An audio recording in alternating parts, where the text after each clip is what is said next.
बिस्मिल्लाहिर्रहमानिर्रहीम। लाखों दरूद पाक हज़रत मोहम्मद सल्लल्लाहु अलैहि वसल्लम और आप सल्लल्लाहु अलैहि वसल्लम के आल पर।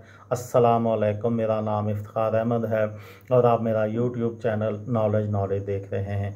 कल मैंने लाहौर के सिलसिले में किला लाहौर के मतलब एक वीडियो बनाई थी। उस सिलसिले में आज की वीडियो में मैं आपको जो किला लाहौर के अहम मकामात है उनके मतलब बताऊँगा।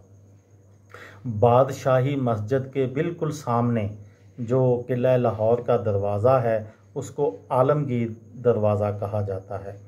उसके मतलब मैं आपको थोड़ी सी मालूमात देता हूँ। आलमगीरी दरवाज़ा किला लाहौर का मरकज़ी दाखिली दरवाज़ा है।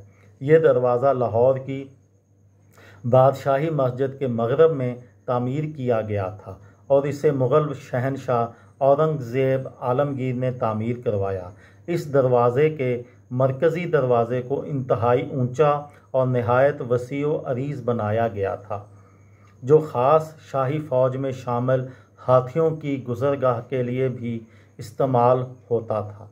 इस दरवाज़े से दाखिल होते ही एक चौकोर हाल मशरक़ी जानब, जबकि ऊपरी मंजिलों पर जाने के लिए सीढ़ियाँ तामीर करवाई गई थीं।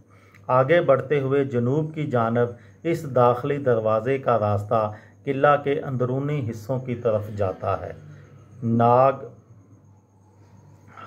और लाहौर के शाही किले में हवेली माई जिंदा भी है। उसके मतलब मैं आपको बताता हूँ।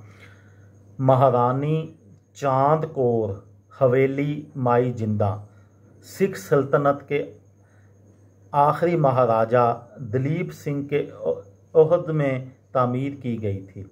अमतदाद ज़माना के बायस ये हवेली मौजूद नहीं रही और अब इसके मकाम का तयन भी नहीं किया जा सकता। हवेली 2 मंजिला थी जहां महारानी चांद कौर को कत्ल कर दिया गया था। मुहक्किकीन का ख्याल है कि यह वही इमारत है जिसमें अब सिख सल्तनत के नवादरात रखे हुए हैं और सिख गैलरी के नाम से मशहूर है। ये थी मेरी आज की वीडियो। किसी दोस्त को, किसी भाई को, किसी बहन को फ़ायदा हो तो मुझे दुआओं में याद रखिएगा। दिल दिल पाकिस्तान, जान जान पाकिस्तान। अस्सलामु अलैकुम।